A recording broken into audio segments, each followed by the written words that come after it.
Iceland is a stable democracy with a high standard of living, and until recently, extremely low unemployment and government debt. We had the complete infrastructure of a modern society. Clean energy, food production, fisheries, with a quota system to manage them. Good healthcare, good education, clean air, not much crime. It's a good place for families to live. We had almost end of history status. But in 2000, Iceland's government began a broad policy of deregulation that would have disastrous consequences. First for the environment, and then for the economy. They started by allowing multinational corporations like Alcoa to build giant aluminum smelting plants and exploit Iceland's natural geothermal and hydroelectric energy sources. Many of the most beautiful areas in the highlands with the most spectacular colors are geothermal. So nothing comes without consequence.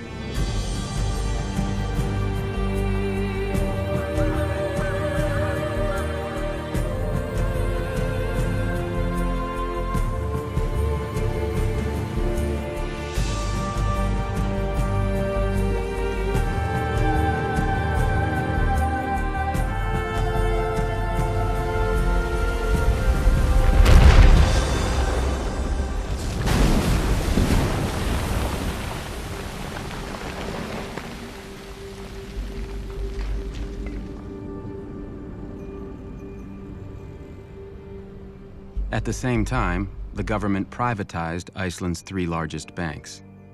The result was one of the purest experiments in financial deregulation ever conducted.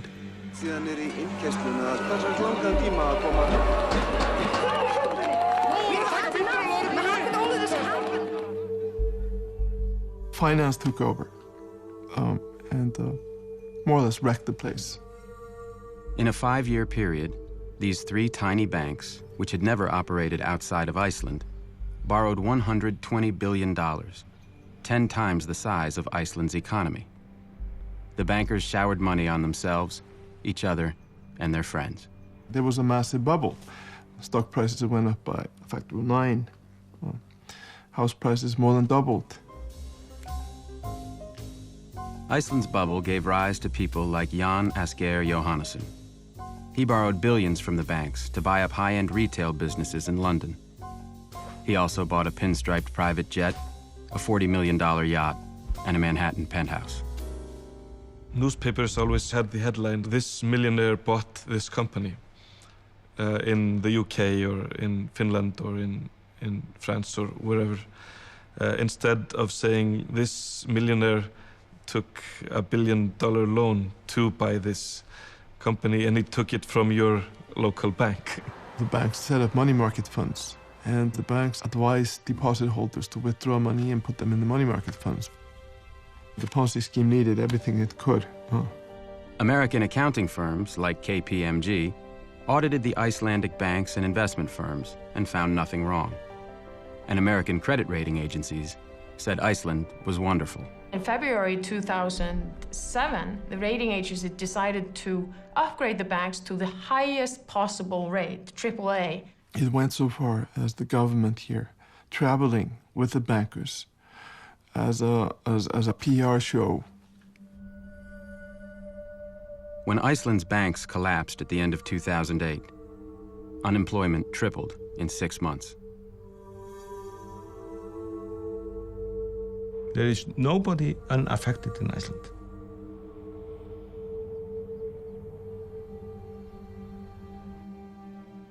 So a lot of people here lost their savings. Yes, that's the case. The government regulators who should have been protecting the citizens of Iceland had done nothing. You have 2 lawyers from the regulator going down to a bank to talk about some issue. When they approached the bank, they would see 19 SUVs outside the bank, right? So you enter the bank and you have the 19 lawyers sitting in front of you, right? Very, very well prepared, ready to kill any argument you make. And then if you do really well, they'll offer you a job, right? 1/3 of Iceland's financial regulators went to work for the banks. But this is a universal problem, huh? In New York, you have the same problem, right?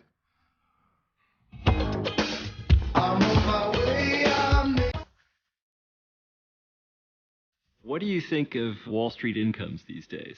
Excessive. I've been told it's extremely difficult for the IMF to criticize the United States. I won't say that.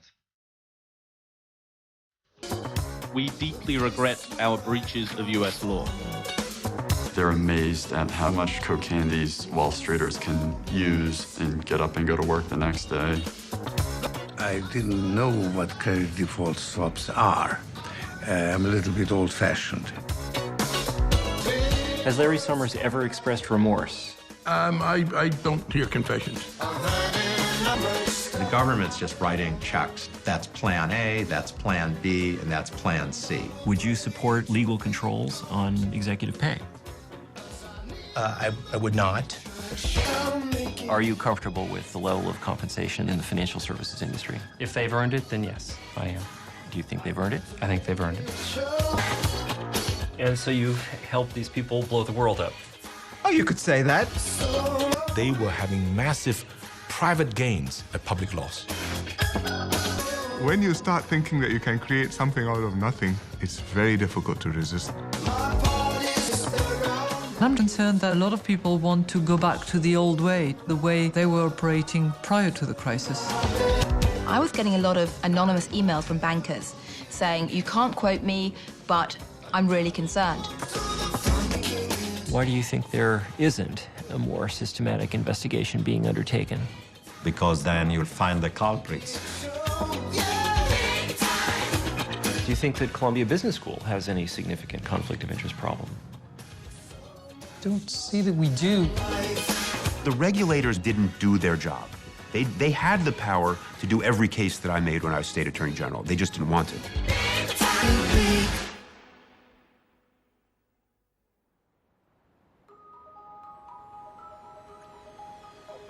Lehman Brothers, one of the most venerable and biggest investment banks, was forced to declare itself bankrupt. Another, Merrill Lynch, was forced to sell itself. Today, crisis talks are underway. World financial markets are way down today following dramatic developments. 目前雷曼兄弟已经进入了破产清算程序。著名的会计事务所普华。Crise, panique. La presse française annonce clairement la couleur. In September 2008, the bankruptcy of the U.S. investment bank Lehman Brothers and the collapse of the world's largest insurance company, AIG, triggered a global financial crisis. Gripped markets overnight with Asian stocks slammed. Stocks fell off a cliff, the largest single point drop in history. Share prices continued to tumble in the aftermath of the Lehman collapse. The result was a global recession, which cost the world tens of trillions of dollars, rendered 30 million people unemployed, and doubled the national debt of the United States.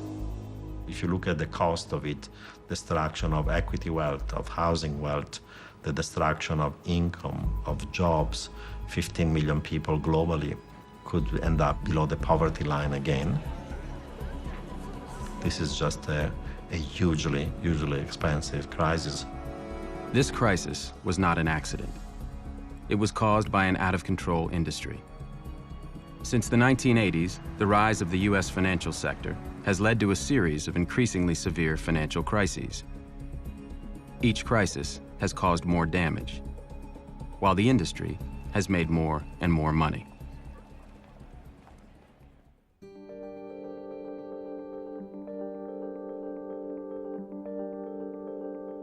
After the Great Depression, the United States had 40 years of economic growth without a single financial crisis. The financial industry was tightly regulated. Most regular banks were local businesses, and they were prohibited from speculating with depositors' savings. Investment banks, which handled stock and bond trading, were small private partnerships. In the traditional investment banking partnership model, the partners put the money up, and obviously the partners watched that money very carefully. They wanted to live well, but they didn't want to bet the ranch on anything. Paul Volcker served in the Treasury Department and was chairman of the Federal Reserve from 1979 to 1987. Before going into government, he was a financial economist at Chase Manhattan Bank. When I left Chase to go in the Treasury in 1969, I think my income was in the neighborhood of $45,000 a year. $45,000 a year. Morgan Stanley in 1972 had approximately 110 total personnel, one office, and capital of $12 million. Now, Morgan Stanley has 50,000 workers and has capital of several billion and has offices all over the world. In the 1980s, the financial industry exploded. The investment banks went public, giving them huge amounts of stockholder money. People on Wall Street started getting rich. I had a friend who was a bond trader at Merrill Lynch in the 1970s. He had a job as a train conductor at night because he had 3 kids and couldn't support them on what a bond trader made. By 1986, he was making millions of dollars and thought it was because he was smart. The highest order of business before the nation is to restore our economic prosperity. In 1981, President Ronald Reagan chose as Treasury Secretary the CEO of the investment bank Merrill Lynch, Donald Regan. Wall Street and the president do see eye to eye. I've talked to many leaders of Wall Street. They all say we're behind the president 100%. The Reagan administration, supported by economists and financial lobbyists, started a 30-year period of financial deregulation. In 1982, the Reagan administration deregulated savings and loan companies, allowing them to make risky investments with their depositors' money. By the end of the decade, hundreds of savings and loan companies had failed. This crisis cost taxpayers $124 billion and cost many people their life savings. It may be the biggest bank heist in our history. Thousands of savings and loan executives went to jail for looting their companies. One of the most extreme cases was Charles Keating. Mr. Keating, you got a word? In 1985, when federal regulators began investigating him, Keating hired an economist named Alan Greenspan. In this letter to regulators, Greenspan praised Keating's sound business plans and expertise and said he saw no risk in allowing Keating to invest his customers' money. Keating reportedly paid Greenspan $40,000. Charles Keating went to prison shortly afterwards. As for Alan Greenspan, President Reagan appointed him chairman of America's central bank, the Federal Reserve. Greenspan was reappointed by Presidents Clinton and George W. Bush. During the Clinton administration, deregulation continued under Greenspan, and Treasury Secretaries Robert Rubin, the former CEO of the investment bank Goldman Sachs, and Larry Summers, a Harvard economics professor. The financial sector, Wall Street being powerful, having lobbies, having lots of money, step by step captured the political system, both on the Democratic and the Republican side. By the late 1990s, the financial sector had consolidated into a few gigantic firms, each of them so large that their failure could threaten the whole system. And the Clinton administration helped them grow even larger. In 1998, Citicorp and Travelers merged to form Citigroup, the largest financial services company in the world. The merger violated the Glass-Steagall Act, a law passed after the Great Depression, which prevented banks with consumer deposits from engaging in risky investment banking activities. It was illegal to acquire Travelers. Greenspan said nothing. The Federal Reserve gave him an exemption for a year, and then they got the law passed. In 1999, at the urging of Summers and Rubin, Congress passed the Gramm-Leach-Bliley Act, known to some as the Citigroup Relief Act. It overturned Glass-Steagall and cleared the way for future mergers.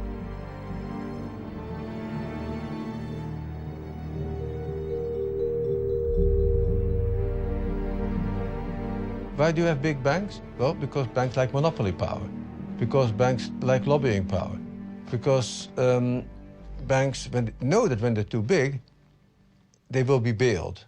Markets are inherently unstable, or at least potentially unstable. And appropriate metaphor is the oil tankers. They're very big, And therefore, you have to put in compartments to prevent the sloshing around of oil from capsizing the boat. The design of the boat has to take that into account. And after the Depression, the regulations actually introduced these very watertight compartments. And deregulation has led to the end of compartmentalization. The next crisis came at the end of the 90s. The investment banks fueled a massive bubble in internet stocks, which was followed by a crash in 2001 that caused $5 trillion in investment losses. The Securities and Exchange Commission, the federal agency which had been created during the Depression to regulate investment banking, had done nothing. In the absence of meaningful federal action, and there has been none, and given the clear failure of self-regulation, it has become necessary for others to step in and adopt the protections needed.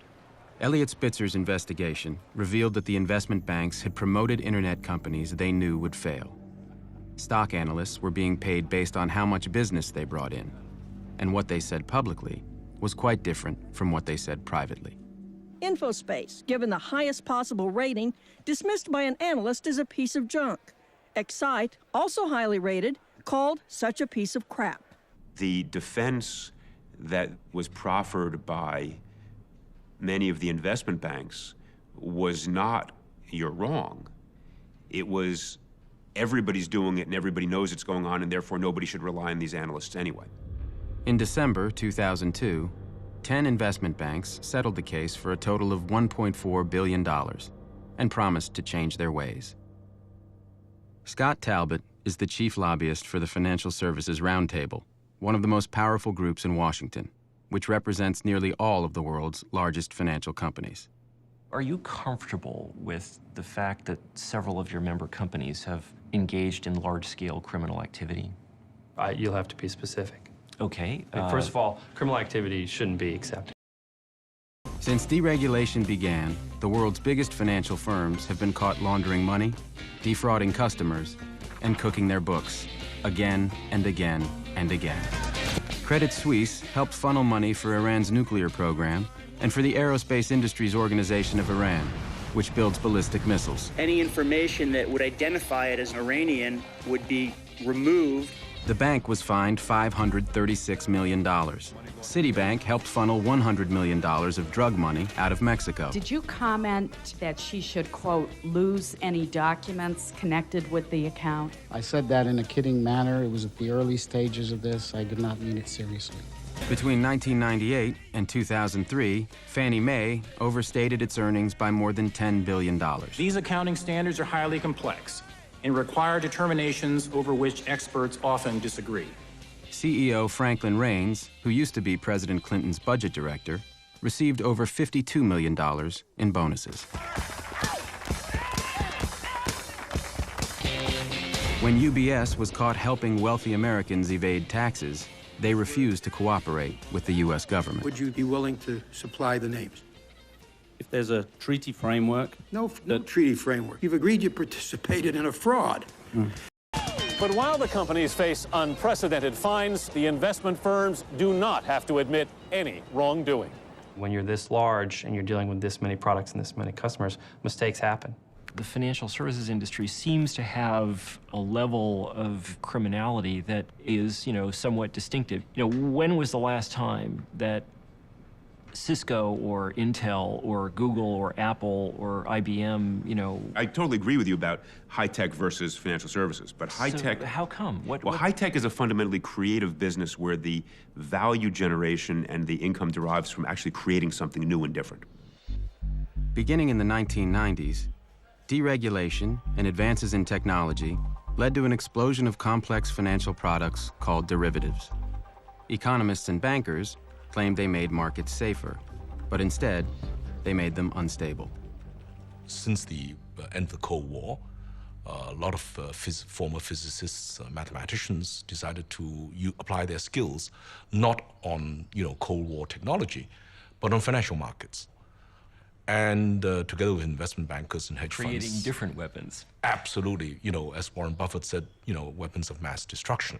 Regulators, politicians, and business people did not take seriously the threat of financial innovation on the stability of the financial system. Using derivatives, bankers could gamble on virtually anything.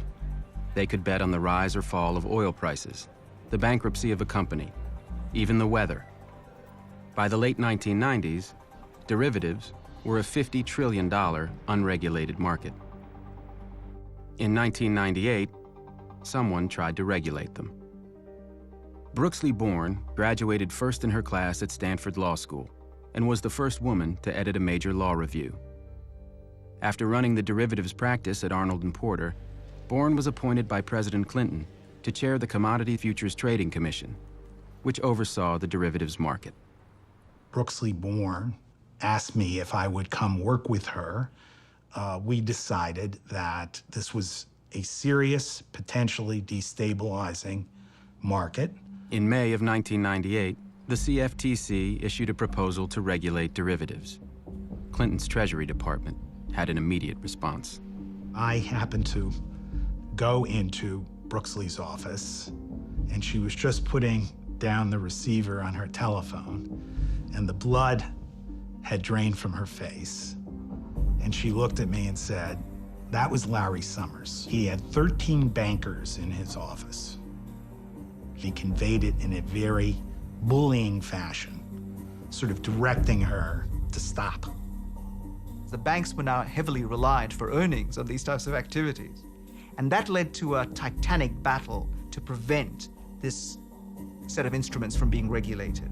Shortly after the phone call from Summers, Greenspan, Rubin, and SEC Chairman Arthur Levitt issued a joint statement condemning Born and recommending legislation to keep derivatives unregulated.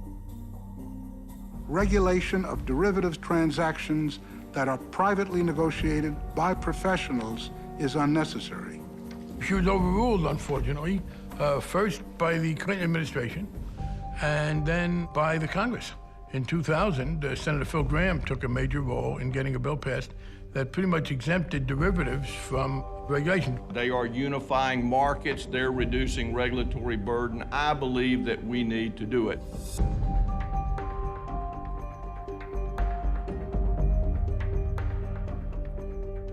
It is our very great hope that it will be possible to move this year on legislation that in a suitable way goes to create legal certainty for OTC derivatives.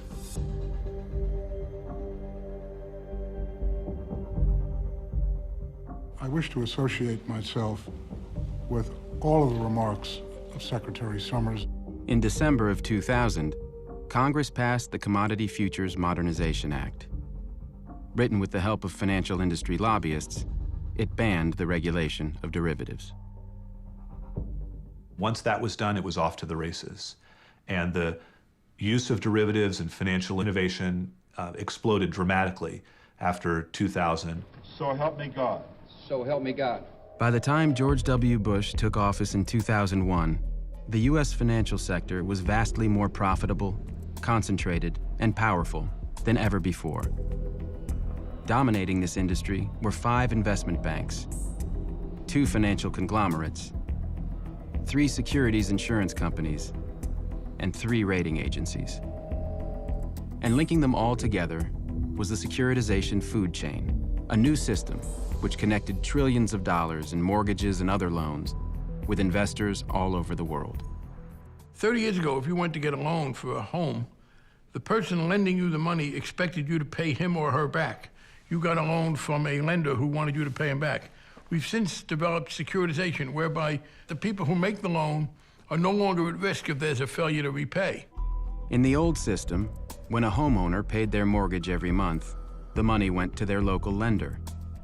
And since mortgages took decades to repay, lenders were careful. In the new system, lenders sold the mortgages to investment banks. The investment banks combined thousands of mortgages and other loans, including car loans, student loans, and credit card debt, to create complex derivatives called collateralized debt obligations, or CDOs. The investment banks then sold the CDOs to investors. Now, when homeowners paid their mortgages, the money went to investors all over the world. The investment banks paid rating agencies to evaluate the CDOs, and many of them were given a AAA rating, which is the highest possible investment grade. This made CDOs popular with retirement funds, which could only purchase highly rated securities. This system was a ticking time bomb. Lenders didn't care anymore about whether a borrower could repay, so they started making riskier loans. The investment banks didn't care either. The more CDOs they sold, the higher their profits. And the rating agencies, which were paid by the investment banks, had no liability if their ratings of CDOs proved wrong. You weren't going to be on the hook, and there weren't regulatory constraints. So it was a green light to just pump out more and more and more loans. Between 2000 and 2003, the number of mortgage loans made each year nearly quadrupled. Everybody in this securitization food chain from the very beginning until the end, they didn't care about the quality of the mortgage. They were caring about maximizing the volume and getting a fee out of it. In the early 2000s, there was a huge increase in the riskiest loans, called subprime. But when thousands of subprime loans were combined to create CDOs, many of them still received AAA ratings. Now, it would have been possible to create derivative products that don't have these risks, that carry the equivalent of deductibles, where there are limits on the risks that can be taken on and so forth. They didn't do that, did they? They didn't do that, and in retrospect, they should have done. So did these guys know that they were doing something dangerous? I think they did.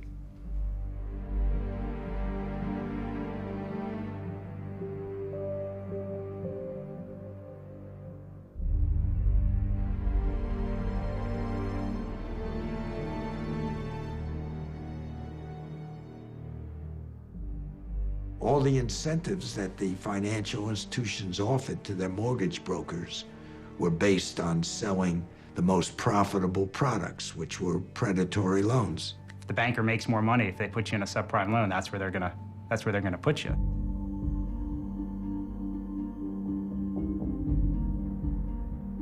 Suddenly, hundreds of billions of dollars a year were flowing through the securitization chain. Since anyone could get a mortgage, home purchases and housing prices skyrocketed. The result was the biggest financial bubble in history. Real estate is real. They can see their asset. They can live in their asset. They can rent out their asset. You had a huge boom in housing that made no sense at all. The financing appetites of the financial sector drove what everybody else did. Last time we had a housing bubble was in the late 80s. In that case, the increase in home prices had been relatively minor.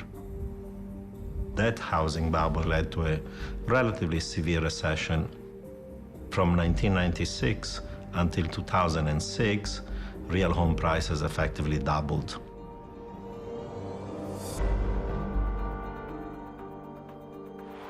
At $500 a ticket, they've come to hear how to buy their very own piece of the American dream. Goldman Sachs, Bear Stearns, Lehman Brothers, Merrill Lynch were all in on this. The subprime lending alone increased from $30 billion a year in funding to over $600 billion a year in 10 years. They knew what was happening. Countrywide Financial, the largest subprime lender, issued $97 billion worth of loans. It made over $11 billion in profits as a result. On Wall Street, annual cash bonuses spiked. Traders and CEOs became enormously wealthy during the bubble. Lehman Brothers was a top underwriter of subprime lending, and their CEO, Richard Fuld, took home $485 million. On Wall Street, this housing and credit bubble was leading to hundreds of billions of dollars of profits. By 2006, about 40% of all profits of S&P 500 firms was coming from financial institutions. It wasn't real profits, it wasn't real income, it was just money that was being created by the system and booked as income 2-3 years down the road. There's a default. It's all wiped out. I think it was, in fact, in retrospect, a great big national, and not just national, global Ponzi scheme. Through the Home Ownership and Equity Protection Act, the Federal Reserve Board had broad authority to regulate the mortgage industry. But Fed Chairman Alan Greenspan refused to use it. Alan Greenspan said, no, that's regulation. Ideologically, I don't believe in it. For 20 years, Robert Gnizda was the head of Greenlining, a powerful consumer advocacy group. He met with Greenspan on a regular basis. We gave him an example of countrywide and 150 different complex adjustable rate mortgages. He said, if you had a doctorate in math, you wouldn't be able to understand them enough to know which was good for you and which wasn't. So we thought he was going to take action. But as the conversation continued, it was clear he was stuck with his ideology. We met again with Greenspan in 2005. Often we met with him twice a year, and never less than once a year. And he wouldn't change his mind.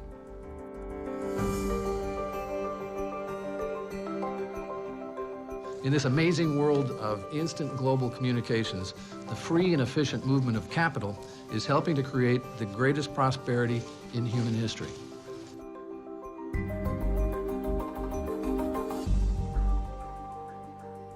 $146 people were cut from the enforcement division of the SEC. Is that what you also testified to? Yes. Yeah, I think there has been a systematic gutting, or whatever you want to call it, of the agency and its capability through cutting back of staff. The SEC Office of Risk Management was reduced to a staff, did you say, of one? Yeah, when that gentleman would go home at night, he could turn the lights out.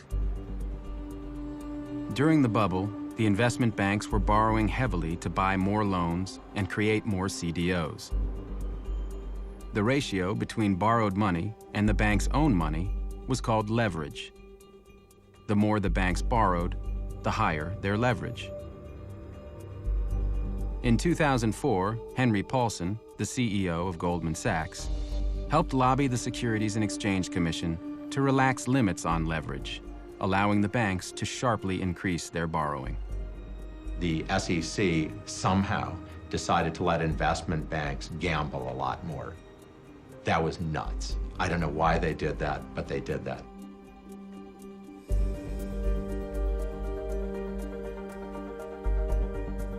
We've said these are the big guys, and clearly that's true. But that means if anything goes wrong, it's going to be an awfully big mess. At these levels, you obviously are dealing with the most highly sophisticated financial institutions. These are the firms that do most of the derivative activity in the United States. We talked to some of them as to what their comfort level was.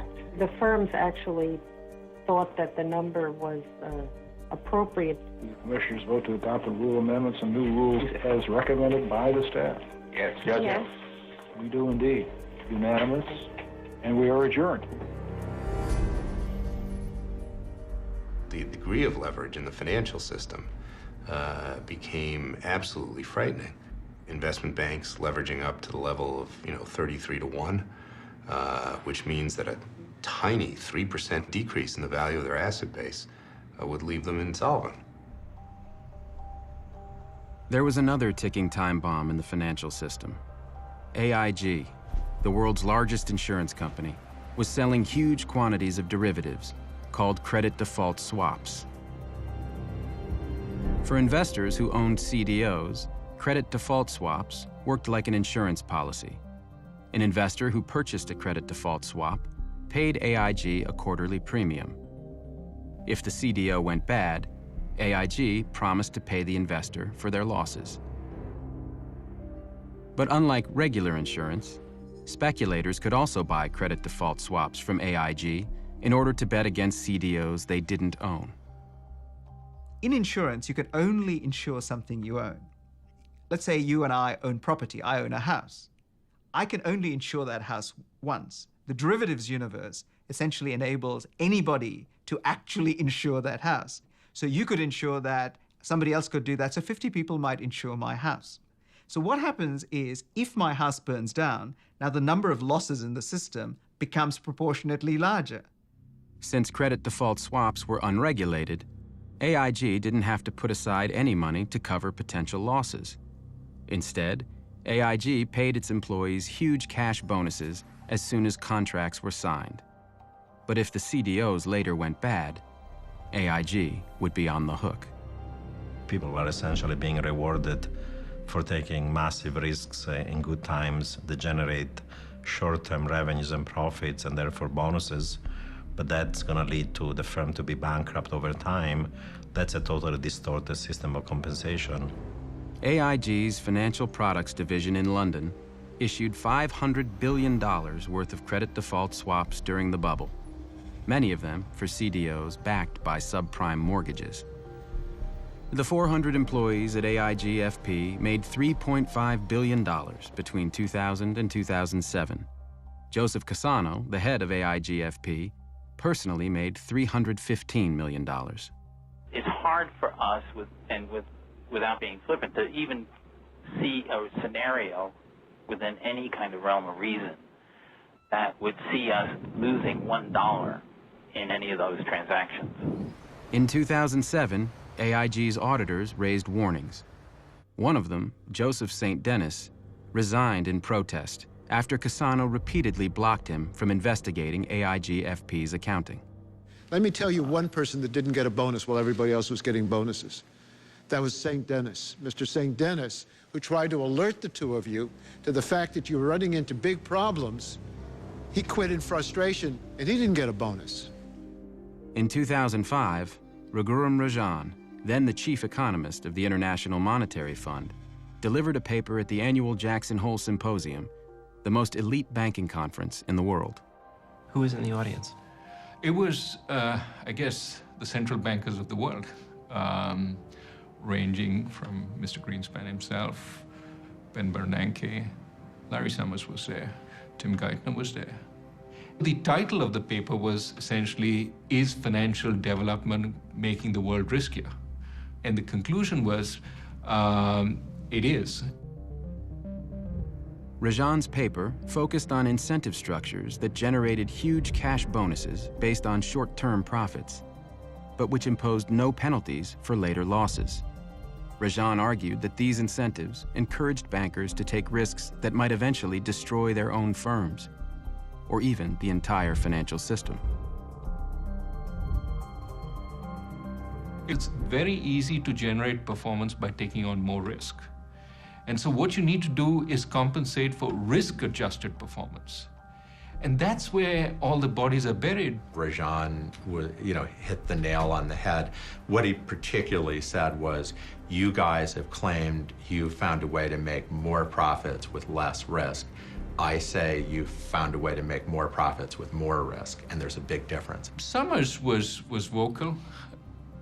He basically thought that I was criticizing the change in the financial world and was worried about, regulation which would reverse this whole change. So essentially he accused me of being a Luddite. He wanted to make sure that we didn't bring in a whole new set of regulations to constrain the financial sector at that point. You're going to make an extra $2 million a year or $10 million a year for putting your financial institution at risk. Someone else pays the bill. You don't pay the bill. Would you make that bet? Most people who worked on Wall Street said, sure, I'd make that bet.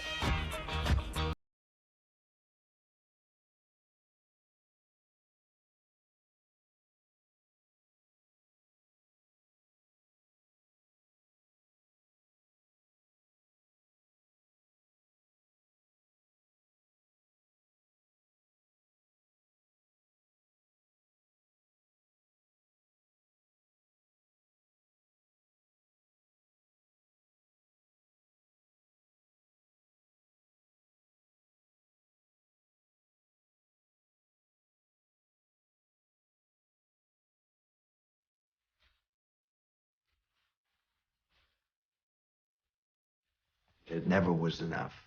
They don't want to own one home. They want to own 5 homes. And they want to have an expensive penthouse on Park Avenue.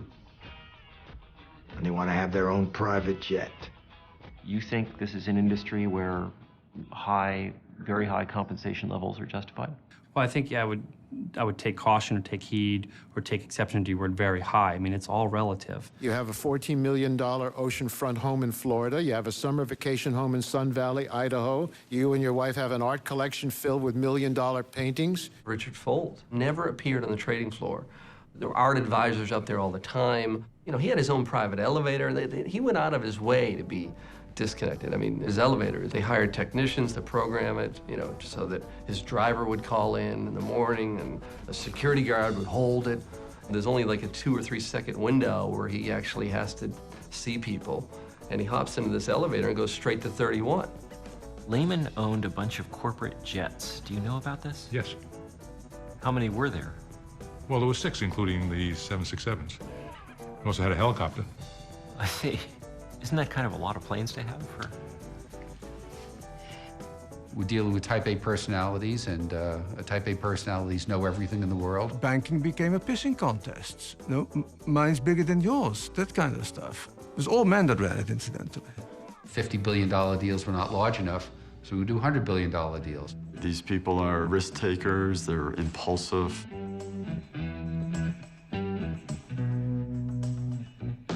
It's part of their behavior, it's part of their personality, and that manifests outside of work as well. It's quite typical for the guys to go out, to go to strip bars, to use drugs. I see a lot of cocaine use, a lot of use of prostitution.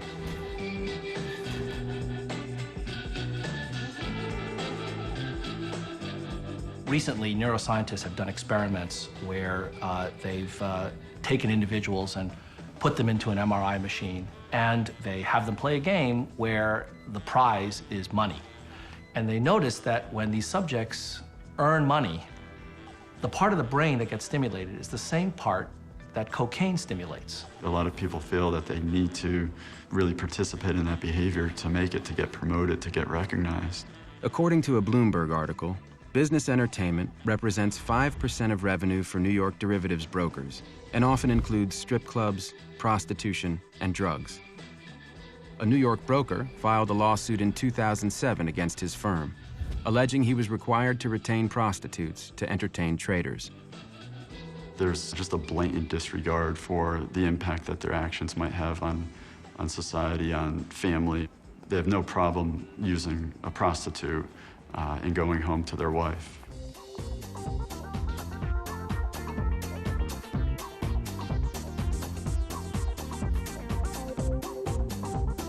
How many customers? About 10,000 at that point in time. What fraction were from Wall Street? Of the higher end clients, probably 40 to 50%. And were all the major Wall Street firms represented? Goldman Sachs? Lehman Brothers, yeah, they're all in there. Morgan Stanley was a little less of that. I think Goldman was pretty big with that. A lot of clients would call me and say, can you get me a Lamborghini for the night for the girl? These guys were spending corporate money. I had many black cards from, the various financial firms.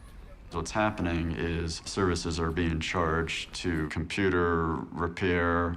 Trading research, consulting for market compliance. They just usually gave them a piece of letterhead and said, make your own invoice. So this pattern of behavior, you think, extends to the senior management of the firm? Absolutely does. Yeah, I know for a fact that it does. It extends to the very top. A friend of mine who's involved in a company that has a big financial presence said, well, it's about time you learned about subprime mortgages. So he set up a session with his trading desk and me. And the techie who did all this gets very excited, runs to his computer, pulls up in about 3 seconds this Goldman Sachs issue of securities. It was a complete disaster. Borrowers had borrowed on average 99.3% of the price of the house, which means they have no money in the house. If anything goes wrong, they're going to walk away from the mortgage. This is not a loan you'd really make, right? You've got to be crazy.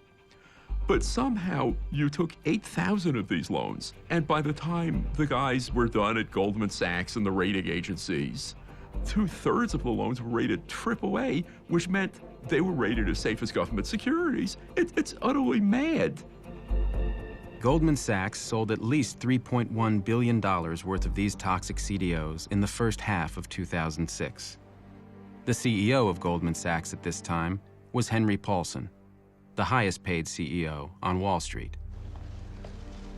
Good morning, welcome to the White House. I'm pleased to announce that I will nominate Henry Paulson to be the Secretary of the Treasury. He's a lifetime of business experience. He has an intimate knowledge of financial markets. He's earned a reputation for candor and integrity. You might think it would be hard for Paulson to adjust to a meager government salary. But taking the job as Treasury Secretary was the best financial decision of his life. Paulson had to sell his $485 million of Goldman stock when he went to work for the government. But because of a law passed by the first President Bush, he didn't have to pay any taxes on it. It saved him $50 million.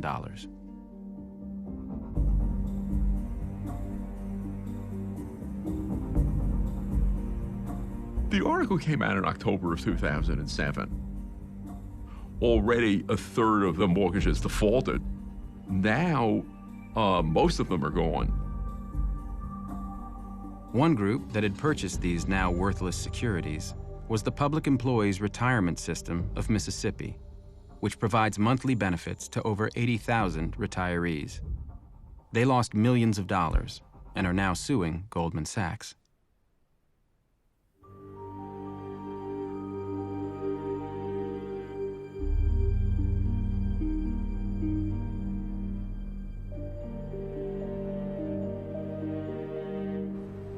By late 2006, Goldman had taken things a step further.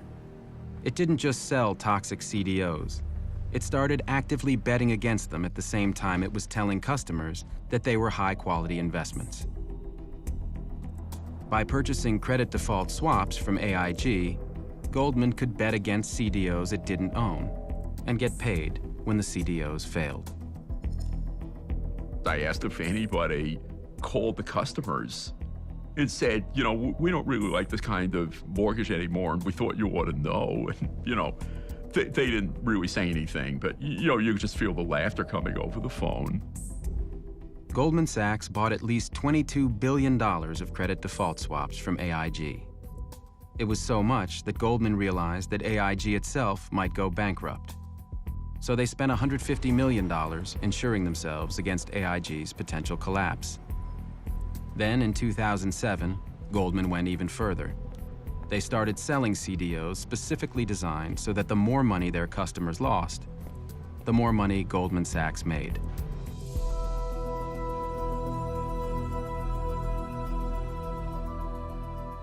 $600 million of Timberwolf securities is what you sold.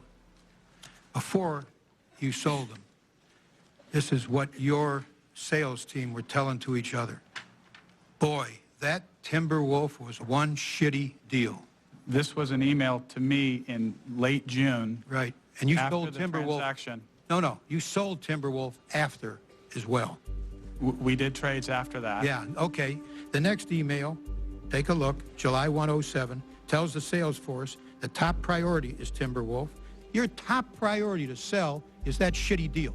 If you have an adverse interest to your client, you have the duty to disclose that to your client, to tell that client of your adverse interest. That's my question. Sure, Mr. Chairman, I'm just trying to understand. No, I think you understand it. I don't think you want to answer. Do you believe that you have a duty to act in the best interests of your clients? Again, Senator, I will repeat, we have a duty to serve our clients by showing prices on transactions that they ask us to show prices for. What do you think about selling securities which your own people think are crap? Does that bother you? I think they would, again, as a hypothetical. No, this is real. Well, then I don't. We heard it today. Well, we heard it today. This is a shitty deal. This is crap. I heard nothing today that makes me think anything went wrong. Is there not a conflict when you sell something to somebody and then are determined to bet against that same security, and you don't disclose that to the person you're selling it. You see a problem? In the context of market making, that is not a conflict. When you heard that your employees in these emails said, God, what a shitty deal. God, what a piece of crap. Do you feel anything? I think that's very unfortunate to have on email. Are you embarrassed? And very unfortunate. I don't. On again, email, please don't take that how the wrong about way. feeling that way? I think it's very unfortunate for anyone to have said that in any form. Is it your understanding that your competitors were engaged in similar activities? Yes, and to a greater extent than us in most cases. Hedge fund manager John Paulson made $12 billion betting against the mortgage market. When Paulson ran out of mortgage securities to bet against, he worked with Goldman Sachs and Deutsche Bank to create more of them. Morgan Stanley was also selling mortgage securities that it was betting against, and it's now being sued by the Government Employees Retirement Fund of the Virgin Islands for fraud. The lawsuit alleges that Morgan Stanley knew that the CDOs were junk. Although they were rated AAA, Morgan Stanley was betting they would fail. A year later, Morgan Stanley had made hundreds of millions of dollars, while the investors had lost almost all of their money.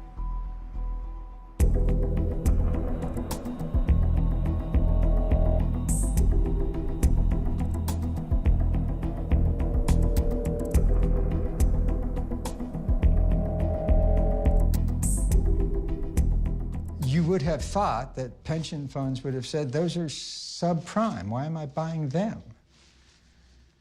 And they had these guys at Moody's and Standard & Poor's who said that's a AAA. None of these securities got issued without the imprimatur, the good housekeeping seal of approval of the rating agencies. The three rating agencies, Moody's, S&P, and Fitch, made billions of dollars giving high ratings to risky securities. Moody's, the largest rating agency, quadrupled its profits between 2000 and 2007. Moody's and S&P get compensated based on putting out ratings reports, and the more structured securities they gave a AAA rating to, the higher their earnings were going to be for the quarter. Imagine if you went to the New York Times and you said, look, if you write a positive story, I'll pay you $500,000. But if you don't, I'll give you nothing. The rating agencies could have stopped the party and said, we're sorry, we're going to tighten our standards. And immediately cut off a lot of the flow of funding to risky borrowers. AAA rated instruments mushroomed from just a handful to thousands and thousands. Hundreds of billions of dollars were being rated, and per year. Per year, oh yeah. I've now testified before both houses of Congress on the credit rating agency issue, and both times they trot out very prominent First Amendment lawyers and argue that when we say something is rated AAA, that is merely our opinion. You shouldn't rely on it. S&P's ratings express our opinion. Our ratings are our opinions. They're opinions. Opinions, and they are just opinions. I think we are emphasizing the fact that our ratings are our opinions.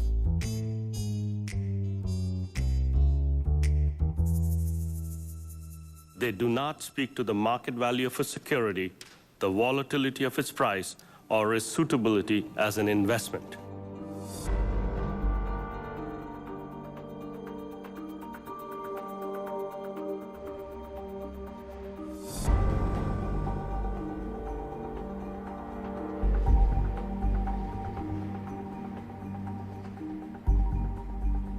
We have so many economists coming on our air and saying, oh, this is a bubble and it's going to burst and this is going to be a real issue for the economy. Some say it could even cause a recession at some point. What is the worst case scenario if, in fact, we were to see prices come down substantially across the country? Well, I guess I don't buy your premise. It's a pretty unlikely possibility. We've never had a decline in house prices on a nationwide basis. Ben Bernanke became chairman of the Federal Reserve Board in February 2006, the top year for subprime lending. But despite numerous warnings, Bernanke and the Federal Reserve Board did nothing.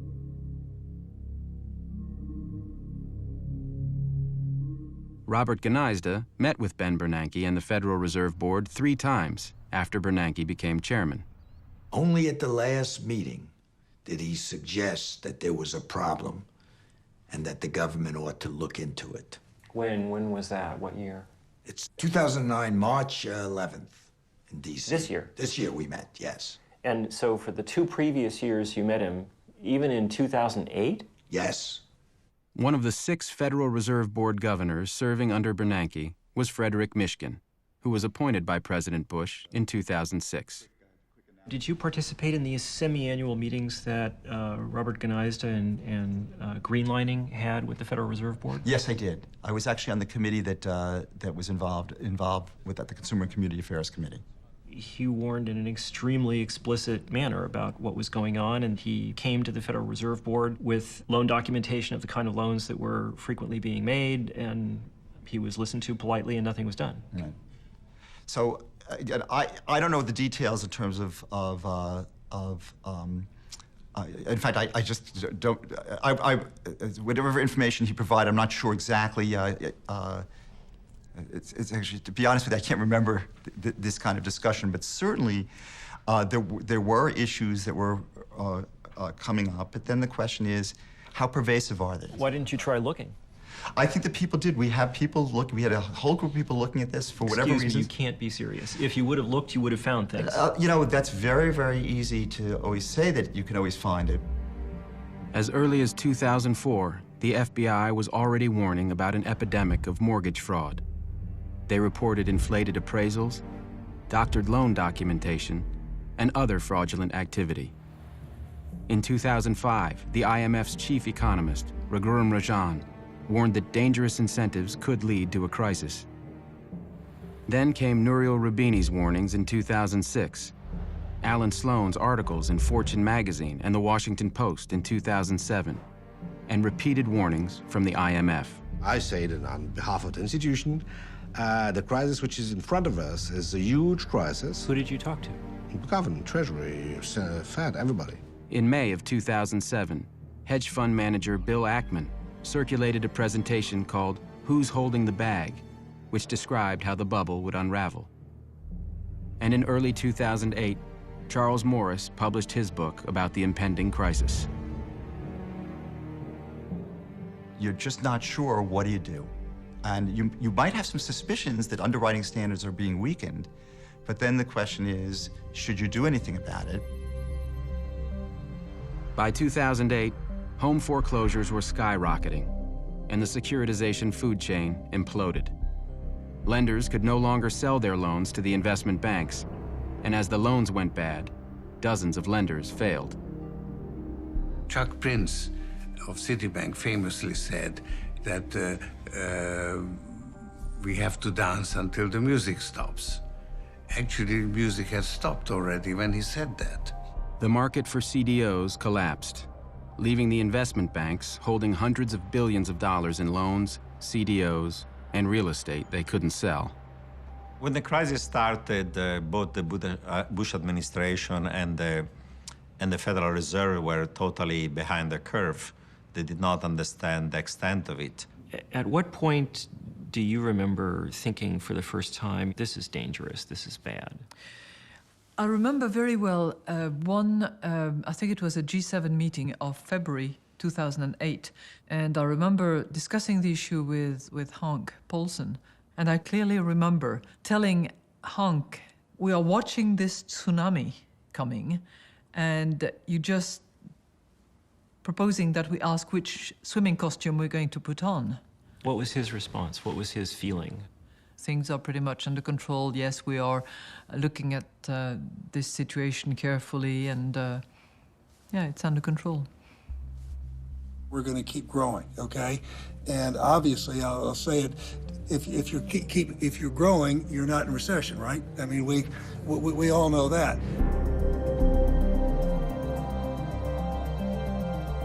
In a matter of days, one of the pillars of Wall Street... In March of 2008, the investment bank Bear Stearns ran out of cash and was acquired for $2 a share by J.P. Morgan Chase. The deal was backed by $30 billion in emergency guarantees from the Federal Reserve. That was the time when the administration could have come in and put in place, various kinds of measures that would have reduced system risk. The information I'm receiving from some entities is the end is not here, that there are other shoes to fall. I've seen those investment banks working with the Fed and the SEC strengthen their liquidity, strengthen their capital positions. I get reports all the time. Our regulators are very vigilant. On September 7th, 2008, Henry Paulson announced the federal takeover of Fannie Mae and Freddie Mac, two giant mortgage lenders on the brink of collapse. Nothing about our actions today in any way reflects a changed view of the housing correction or the strength of other U.S. financial institutions. 2 days later, Lehman Brothers announced record losses of $3.2 billion, and its stock collapsed. The effects of Lehman and AIG in September still came as a surprise. I mean, this is even after July and Fannie and Freddie. So clearly there was stuff that as of September, major stuff, that nobody knew about. I think that's fair. Bear Stearns was rated AAA like a month before it went bankrupt? More likely A2. A2? Yeah. Okay. A2 is still not bankrupt. No, it's a high investment grade, solid investment grade rating. Lehman Brothers, A2 within days of failing. AIG, AA within days of being bailed out. Fannie Mae and Freddie Mac were AAA when they were rescued. Citigroup, Merrill, all of them had investment grade ratings. How can that be? Well, that's a good question. That's a great question. At no point did the administration ever go to all the major institutions and say, you know, this is serious, tell us what your positions are, you know, no bullshit, where are you? Mm-hmm. Well, first, that's what the regulators, that's their job, right? Their job is to understand the exposure across these different institutions, and they have a very refined understanding that I think became more refined as the crisis proceeded. So, forgive me, but that's clearly not true. I mean, what do you mean it's not true? In August of 2008, were you aware of the credit ratings held then by Lehman Brothers, Merrill Lynch, AIG, and did you think that they were accurate? Well, certainly by that time, it was always clear that earlier credit ratings weren't accurate because they had been downgraded substantially. No, they hadn't. There was still some downgrading in terms of the industry and concerns, and certainly the stock price. Not some. All those firms were rated at least A2 until a couple of days before they were rescued. Well, then the answer is I just don't know enough to really answer your question on this particular issue. Governor Fred Mishkin is resigning effective August 31. He says he plans to return to his teaching post at Columbia's Graduate School of Business. Why did you leave the Federal Reserve in August of 2008? I mean, in the middle of the worst financial crisis. So I had to revise a textbook. His departure leaves the Fed board with 3 of its 7 seats vacant, just when the economy needs it most. Well, I'm sure your textbook is important and widely read, but in August of 2008, you know, some somewhat more important things were going on in the world, don't you think? By Friday, September 12th, Lehman Brothers had run out of cash, and the entire investment banking industry was sinking fast. The stability of the global financial system was in jeopardy.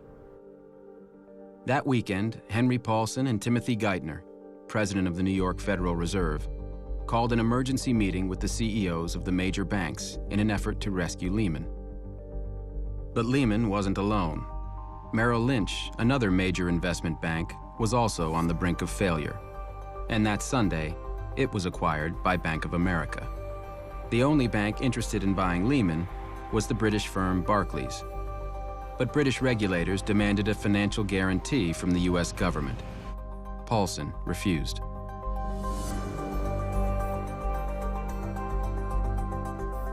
We all jumped into a yellow cab and went down to the Federal Reserve Bank. They wanted the bankruptcy case commenced before midnight of September 14. We kept pressing that this would be a terrible event. And at some point, I used the word Armageddon, and they fully considered the consequences of what they were proposing. The effect on the market would be extraordinary. You said this? Yes. They just said they had considered all of the comments that we had made, And they were still of the belief that in order to calm the markets and move forward, it was necessary for Lehman to go into bankruptcy. Calm the markets. Yes. When were you first told that Lehman, in fact, was going to go bankrupt? After the fact. After the fact. Wow. Okay. And what was your reaction when you learned of it? Holy cow. Paulson and Bernanke had not consulted with other governments and didn't understand the consequences of foreign bankruptcy laws. At Lehman Brothers London continued to empty their Under desks. British law, Lehman's London office had to be closed immediately. All transactions came to a halt, and there are thousands and thousands and thousands of transactions. The hedge funds who had had assets with Lehman in London discovered overnight, to their complete horror, that they couldn't get those assets back. One of the points of the hub failed, and that had huge knock-on effects around the system. The oldest money market fund in the nation wrote off roughly $750 million in bad debt issued by the now bankrupt Lehman Brothers. Lehman's failure also caused a collapse in the commercial paper market, which many companies depend on to pay for operating expenses such as payroll. That means maybe they have to lay off employees. They can't buy parts. It stops business in its tracks. Suddenly, people stood and said, listen, what can we believe in? There's nothing we can trust anymore. That same week, AIG owed $13 billion to holders of credit default swaps, and it didn't have the money. AIG was another hub. If AIG had stopped, all planes may have to be, stop flying. On September 17th, AIG is taken over by the government. And one day later, Paulson and Bernanke asked Congress for $700 billion to bail out the banks. We're coming together. They warned that the alternative would be a catastrophic financial collapse. It was scary, the entire system froze up. Every part of the financial system, every part of the credit system, nobody could borrow money.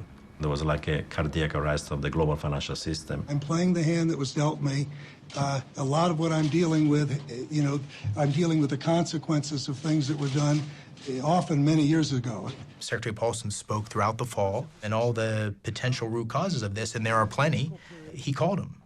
So I'm not sure. You're not being serious about that, are you? I am being serious. What would you have expected? What were you looking for that you didn't see? He was the senior advocate for prohibiting the regulation of credit default swaps and also lifting the leverage limits on the investment banks. So again, he mentioned those things? I never heard him mention those things. Could we turn this off for a second?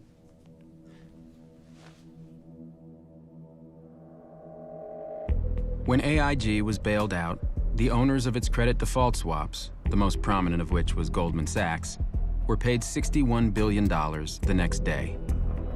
Paulson, Bernanke, and Tim Geithner forced AIG to pay 100 cents on the dollar rather than negotiate lower prices. Eventually, the AIG bailout cost taxpayers over $150 billion. $160 billion went through AIG, $14 billion went to Goldman Sachs. At the same time, Paulson and Geithner forced AIG to surrender its right to sue Goldman and the other banks for fraud. Isn't there a problem when the person in charge of dealing with this crisis is the former CEO of Goldman Sachs, someone who had a major role in causing it? Well, I think it's fair to say that the financial markets today are incredibly complicated. Supply urgently needed money. On October 4th, 2008, President Bush signs a $700 billion bailout bill. But world stock markets continue to fall amid fears that a global recession is now underway.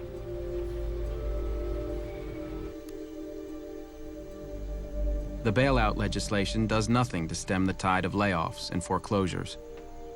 Unemployment in the United States and Europe quickly rises to 10%. The recession accelerates and spreads globally. I began to get really scared because I hadn't foreseen the whole world going down at the same rate at the same time.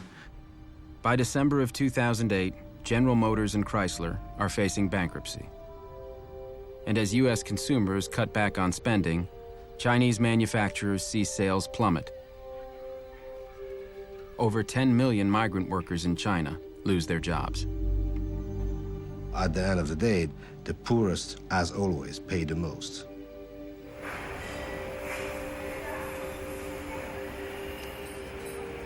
Here you can earn a lot of money, like 70, 80 US dollar per month. As a farmer in the countryside, you cannot earn so much money.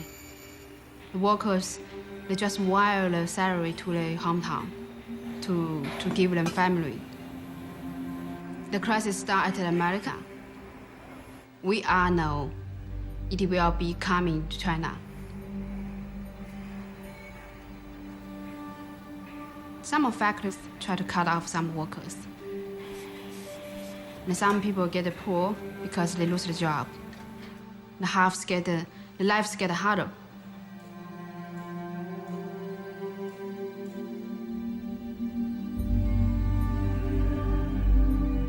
We were growing at about 20%. It was a super year. And then we suddenly went to -9 this quarter. Exports collapsed, and we're talking like 30%. So we just took a hit, fell off a cliff, boom. Even as the crisis unfolded, we didn't know how wide it was going to spread or how severe it was going to be. And we were still hoping that there would be some way for us to have a shelter and be less battered by the storm. But it's not possible. It's a very globalized world. The economies are all linked together.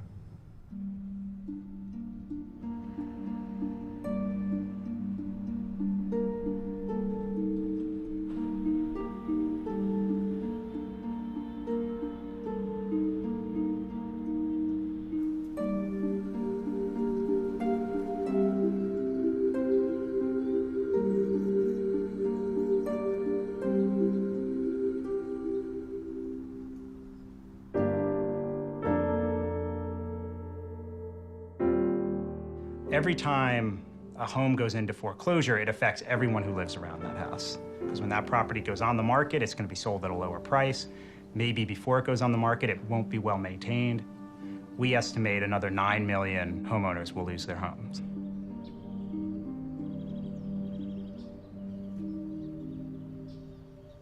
Salimos un fin de semana a mirar qué casas estaban de venta. Miramos una. El pago iba a ser de $3,200.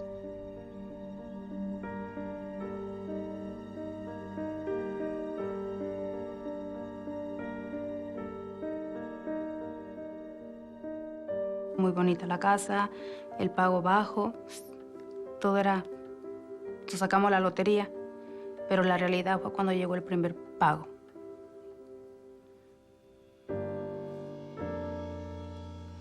Y yo en lo personal me sentía muy mal con mi esposo. Porque trabaja demasiado y tenemos 3 hijos.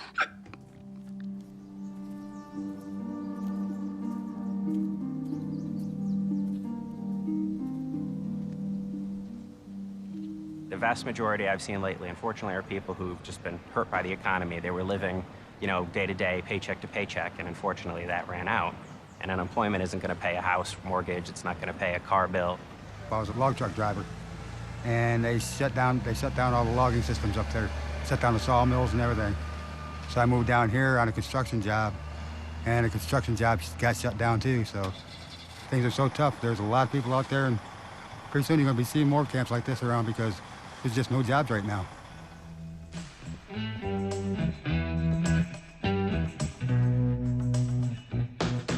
When the company did well, we did well. When the company did not do well, sir, we did not do well. The men who destroyed their own companies and plunged the world into crisis walked away from the wreckage with their fortunes intact. The top 5 executives at Lehman Brothers made over $1 billion between 2000 and 2007.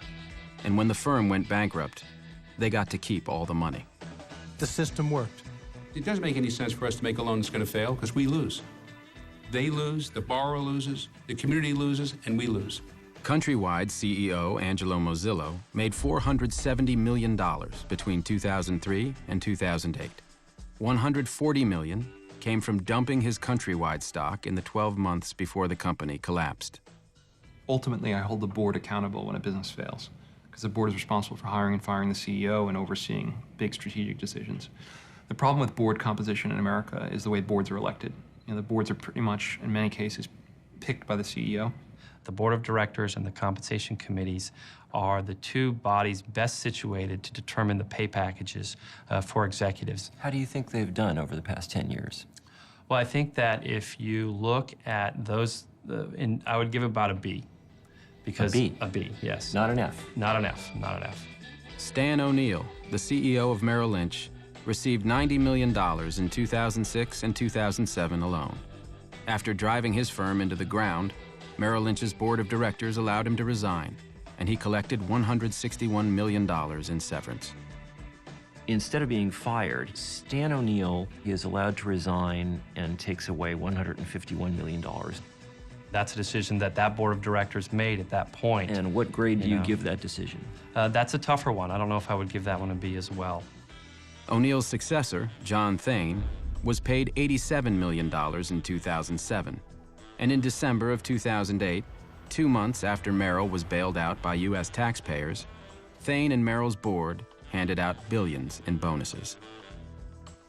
In March of 2008, AIG's Financial Products Division lost $11 billion.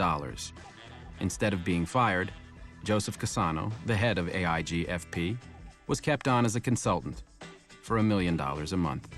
And you want to make sure that the key players and the key employees within AIG FP, we retain that intellectual knowledge. I attended a very interesting dinner organized by Hank Paulson a little more than 1 year ago.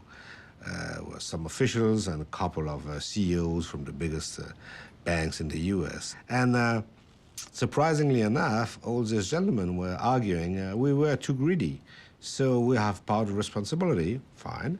And then they were turning to the treasurer, to the Secretary of the Treasury, and say, you should regulate more because we're too greedy. We can't avoid it. The only way to avoid this is to have more regulation. I have spoken to many bankers about this question, including very senior ones. And this is the first time that I've ever heard anybody say that they actually wanted their compensation to be regulated in any way. Yeah, because it was at the moment where they were afraid. And after, when solution to the crisis began to appear, then probably they changed their mind.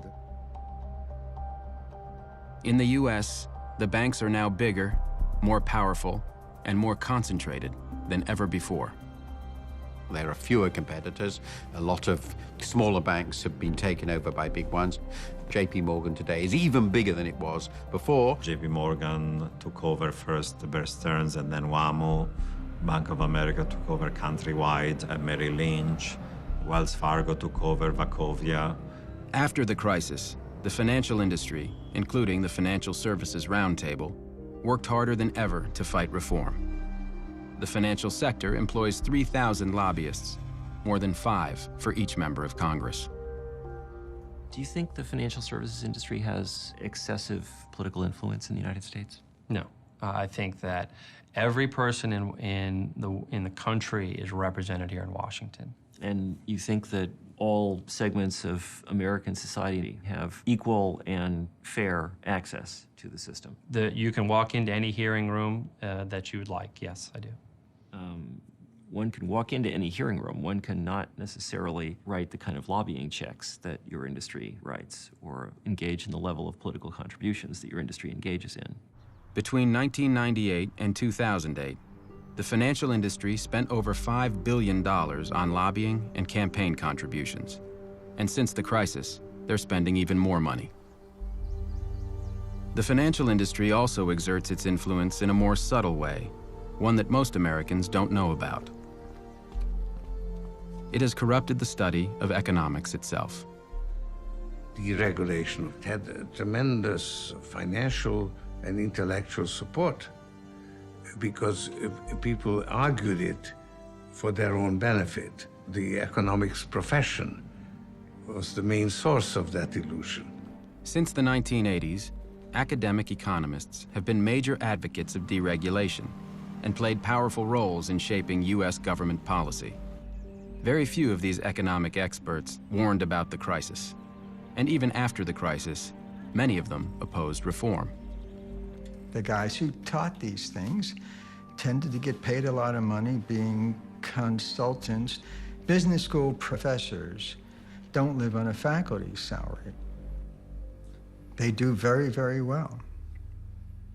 Over the last decade, the financial services industry has made about $5 billion worth of political contributions in the United States. It's kind of a lot of money. That doesn't bother you? No. Martin Feldstein is a professor at Harvard and one of the world's most prominent economists. As President Reagan's chief economic advisor, he was a major architect of deregulation. And from 1988 until 2009, he was on the board of directors of both AIG and AIG Financial Products, which paid him millions of dollars. You have any regrets about having been on AIG's board? I have no comments. No, I have no regrets about being on AIG's board. None? That I can say, absolutely not. Absolutely not. Okay. You have any regrets about AIG's decisions? I cannot say anything more about AIG. I've taught at Northwestern and Chicago, Harvard, and Columbia. Glenn Hubbard is the dean of Columbia Business School and was the chairman of the Council of Economic Advisors under George W. Bush. Do you think the financial services industry has too much political power in the United States? I don't think so, no. You certainly wouldn't get that impression by the drubbing that they regularly get in Washington. Many prominent academics quietly make fortunes while helping the financial industry shape public debate and government policy. The Analysis Group, Charles River Associates, Compass Lexicon, and the Law and Economics Consulting Group manage a multi-billion-dollar industry that provides academic experts for hire. Two bankers who used these services were Ralph Ciaffi and Matthew Tannen, Bear Stearns hedge fund managers prosecuted for securities fraud. After hiring the Analysis Group, both were acquitted. Glenn Hubbard was paid $100,000 to testify in their defense. Do you think that the economics discipline has a conflict of interest problem? I'm not sure I know what you mean. Do you think that a significant fraction of the economics discipline, number of economists, have financial conflicts of interest that in some way might call into question or color? Oh, I see what you're saying. I doubt it. Most academic economists, aren't wealthy business people. Hubbard makes $250,000 a year as a board member of MetLife and was formerly on the board of Capmark, a major commercial mortgage lender during the bubble, which went bankrupt in 2009. He has also advised Nomura Securities, KKR Financial Corporation, and many other financial firms. Laura Tyson, who declined to be interviewed for this film, is a professor at the University of California, Berkeley. She was the chair of the Council of Economic Advisors and then director of the National Economic Council in the Clinton administration. Shortly after leaving government, she joined the board of Morgan Stanley, which pays her $350,000 a year. Ruth Simmons, the president of Brown University, makes over $300,000 a year on the board of Goldman Sachs. Larry Summers, who as Treasury Secretary played a critical role in the deregulation of derivatives, became president of Harvard in 2001. While at Harvard, he made millions consulting to hedge funds and millions more in speaking fees, much of it from investment banks. According to his federal disclosure report, Summers' net worth is between $16.5 million and $39.5 million. Frederick Mishkin, who returned to Columbia Business School after leaving the Federal Reserve, reported on his federal disclosure report that his net worth was between $6 million and $17 million. In 2006, you co-authored a study of Iceland's financial system. Right. Iceland is also an advanced country with excellent institutions, low corruption, rule of law. The economy has already adjusted to financial liberalization, while prudential regulation and supervision is generally quite strong. Yeah, and that was the mistake. That turns out that that the prudential regulation and supervision was not strong in Iceland, and So particularly what during led this you period. to think that it was? I think that you're going with the information you had, and generally the view was that Iceland had very good institutions. It was a very advanced country. Who and they told were you not, that? What kind of Well, research did you do? You talk to people. You have faith in the central bank, which actually did fall down on the job. That clearly, this. Why do you have faith in a central bank? Well, that faith because you go with the information you have. How much were you paid to write it? I was paid. I think the number was. It's public information.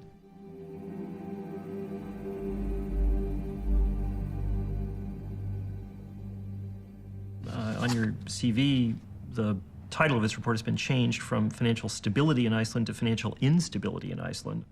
Oh, well, I don't know. Whatever it is the thing. If it's a typo, there's a typo. I think what should be publicly available is whenever anybody does research on a topic that they disclose if they have any financial conflict with that research. But if I recall, there is no policy to that effect. I can't imagine anybody not doing that. In terms of putting it in a paper, there would be significant professional sanction for failure to do that. I didn't see any place in the study where you indicated that you had been paid by the Icelandic Chamber of Commerce to produce it. No, I don't, you know. Okay. Richard Portis, the most famous economist in Britain and a professor at London Business School, was also commissioned by the Icelandic Chamber of Commerce in 2007 to write a report which praised the Icelandic financial sector. The banks themselves are highly liquid. They've actually made money on the fall of the Icelandic krona. These are strong banks. Their funding, their market funding is assured for the coming year. These are well-run banks. Richard, thank you so much. Like Mishkin, Portis's report didn't disclose his payment from the Icelandic Chamber of Commerce. Does Harvard require disclosures of financial conflict of interest in publications? Not to my knowledge. Do you require people to report the compensation they've received from outside activities? No. Don't you think that's a problem? I don't see why. Martin Feldstein being on the board of AIG, Laura Tyson going on the board of Morgan Stanley, Larry Summers making $10 million a year consulting to financial services firms. Irrelevant. Yep, yeah, basically irrelevant. You've written a very large number of articles about a very wide array of subjects. You never saw fit to investigate the risks of unregulated credit default swaps? I never did. Same question with regard to executive compensation, the regulation of corporate governance, the effect of political contributions. I don't know that I would have anything to add to those discussions. I'm looking at your resume now. It looks to me as if the majority of your outside activities are consulting and directorship arrangements with the financial services industry. Would you not agree with that characterization? No, to my knowledge, I don't think my consulting clients are even on my CV, so no. Who are your consulting clients? I don't believe I have to discuss that with you. Okay. In fact, you have a few more minutes and interview's over. Do you consult for any financial services firms? The answer is I do. But I do not want to go into details about that. Do they include other financial services firms? Possibly. You don't remember? This isn't a deposition, sir. I was polite enough to give you time. Foolishly, I now see, but you have 3 more minutes. Give it your best shot. In 2004, at the height of the bubble, Glenn Hubbard co-authored a widely read paper with William C. Dudley, the chief economist of Goldman Sachs.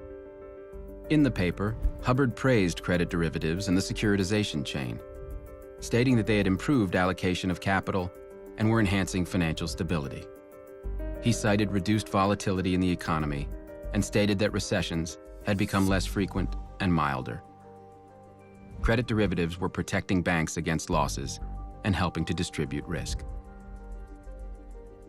A medical researcher writes an article saying, to treat this disease, you should prescribe this drug. Turns out, doctor makes 80% of personal income from manufacture of this drug. Does not bother you.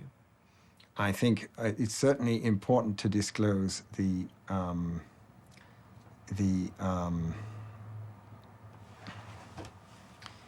Well, I think that's also a little different from cases that we're talking about here because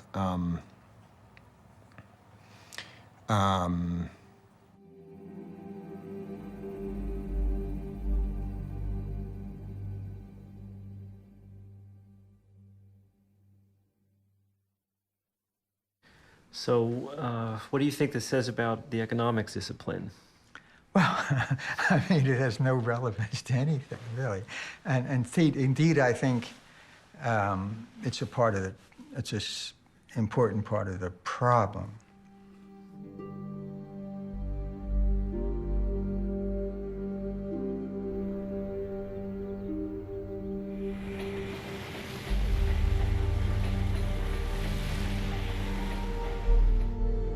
The rising power of the U.S. financial sector was part of a wider change in America. Since the 1980s, the United States has become a more unequal society, and its economic dominance has declined. Companies like General Motors, Chrysler, and U.S. Steel, formerly the core of the U.S. economy, were poorly managed and falling behind their foreign competitors. And as countries like China opened their economies, American companies sent jobs overseas to save money. For many, many years, the 660 million people in the developed world were effectively sheltered from all of this additional labor that existed on the planet. Suddenly, the bamboo curtain and the iron curtain are lifted, and you have 2.5 billion additional people. American factory workers were laid off by the tens of thousands. Our manufacturing base was destroyed literally over the course of a few years. As manufacturing declined, other industries rose. The United States leads the world in information technology, where high-paying jobs are easy to find. But those jobs require an education. And for average Americans, college is increasingly out of reach.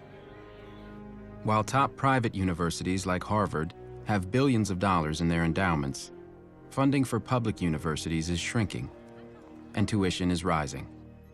Tuition for California's public universities rose from $650 in the 1970s to over $10,000 in 2010.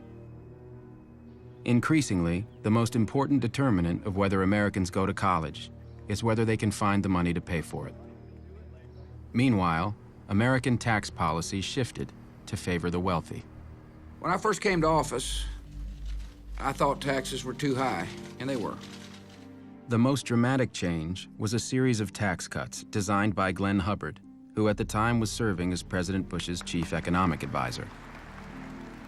The Bush administration sharply reduced taxes on investment gains, stock dividends, and eliminated the estate tax. We had a comprehensive plan that, when acted, has left nearly $1.1 trillion in the hands of American workers, families, investors, and small business owners. Most of the benefits of these tax cuts went to the wealthiest 1% of Americans. And by the way, it was really the cornerstone in many ways of our economic recovery policy. Inequality of wealth in the United States is now higher than in any other developed country. American families responded to these changes in two ways: by working longer hours and by going into debt. As the middle class falls further and further behind, there is a political urge to respond by making it easier to get credit. You don't have to have a lousy home. The low-income home buyer can have just as nice a house as anybody else. American families borrowed to finance their homes, their cars, their health care, and their children's educations. People in the bottom 90% lost ground between 1980 and 2007. It all went to the top 1%. For the first time in history, average Americans have less education and are less prosperous than their parents. The era of greed and irresponsibility on Wall Street and in Washington has led us to a financial crisis as serious as any that we faced since the Great Depression. When the financial crisis struck just before the 2008 election, Barack Obama pointed to Wall Street greed and regulatory failures as examples of the need for change in America. A lack of oversight in Washington and on Wall Street is exactly what got us into this mess. After taking office, President Obama spoke of the need to reform the financial industry. We want a systemic risk regulator, increased capital requirements. We need a consumer financial protection agency. We need to change Wall Street's culture. But when finally enacted in mid-2010, the administration's financial reforms were weak, and in some critical areas, including the rating agencies, lobbying, and compensation, nothing significant was even proposed. Addressing Obama and, quote, regulatory reform, my response, if it was one word, would be, ha. There's very little reform. How come? It's a Wall Street government. Obama chose Timothy Geithner as Treasury Secretary. Geithner was the president of the New York Federal Reserve during the crisis, and one of the key players in the decision to pay Goldman Sachs 100 cents on the dollar for its bets against mortgages. When Tim Geithner was testifying to be confirmed as Treasury Secretary, he said, "I have never been a regulator." Now that said to me, he did not understand his job as president of the New York Fed. The new president of the New York Fed is William C. Dudley, the former chief economist of Goldman Sachs, whose paper with Glenn Hubbard praised derivatives. Geithner's chief of staff is Mark Patterson, a former lobbyist for Goldman. And one of the senior advisors is Louis Sachs, who oversaw Tricadia, a company heavily involved in betting against the mortgage securities it was selling. To head the Commodity Futures Trading Commission, Obama picked Gary Gensler, a former Goldman Sachs executive who had helped ban the regulation of derivatives. To run the Securities and Exchange Commission, Obama picked Mary Shapiro, the former CEO of FINRA, the investment banking industry's self-regulation body. Obama's chief of staff, Rahm Emanuel, made $320,000 serving on the board of Freddie Mac. Both Martin Feldstein and Laura Tyson are members of Obama's Economic Recovery Advisory Board. And Obama's chief economic advisor is Larry Summers. The most senior economic advisors are the very people who were there who built the structure. When it was clear that Summers and Geithner were going to play major roles as advisors first, I knew this was going to be status quo. The Obama administration resisted regulation of bank compensation, even as foreign leaders took action. I think the financial industry is a service industry. It should serve others before it serves itself. In September of 2009, Christine Lagarde and the finance ministers of Sweden, the Netherlands, Luxembourg, Italy, Spain, and Germany called for the G20 nations, including the United States, to impose strict regulations on bank compensation. And in July of 2010, the European Parliament enacted those very regulations. The Obama administration had no response. Their view is this is a temporary blip and things will go back to normal. And that is why I am reappointing him to another term as chairman of the Federal Reserve. Thank you so much. In 2009, Barack Obama reappointed Ben Bernanke. Thank you, Mr. President. As of mid-2010, not a single senior financial executive had been criminally prosecuted or even arrested. No special prosecutor had been appointed. Not a single financial firm had been prosecuted criminally for securities fraud or accounting fraud.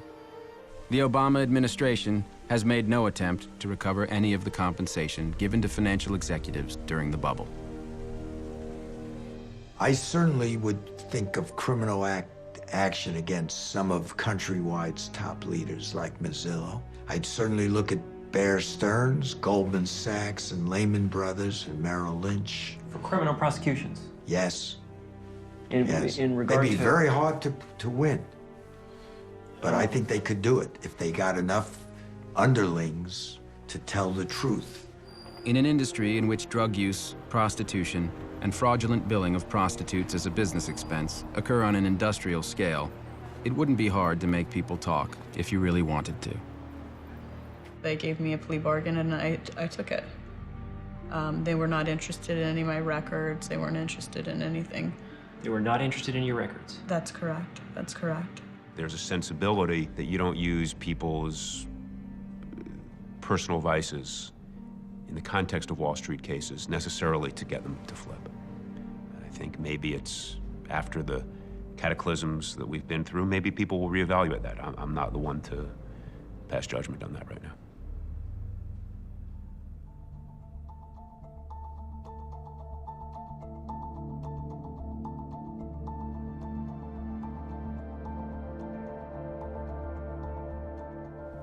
You come to us today telling us we're sorry, we didn't mean it, we won't do it again. Trust us. Well, I have some people in my constituency that actually robbed some of your banks. And they say the same thing. They're sorry, they didn't mean it, they won't do it again. In 2009, as unemployment hit its highest level in 17 years, Morgan Stanley paid its employees over $14 billion. And Goldman Sachs paid out over $16 billion. In 2010, bonuses were even higher. Why should a financial engineer be paid four times to 100 times more than a real engineer? A real engineer build bridges. A financial engineer build dreams. And you know, when those dreams turn out to be nightmares, other people pay for it. For decades, the American financial system was stable and safe. But then something changed. The financial industry turned its back on society, corrupted our political system, and plunged the world economy into crisis. At enormous cost, we've avoided disaster and are recovering. But the men and institutions that caused the crisis are still in power, and that needs to change. They will tell us that we need them, and that what they do is too complicated for us to understand. They will tell us it won't happen again. They will spend billions fighting reform.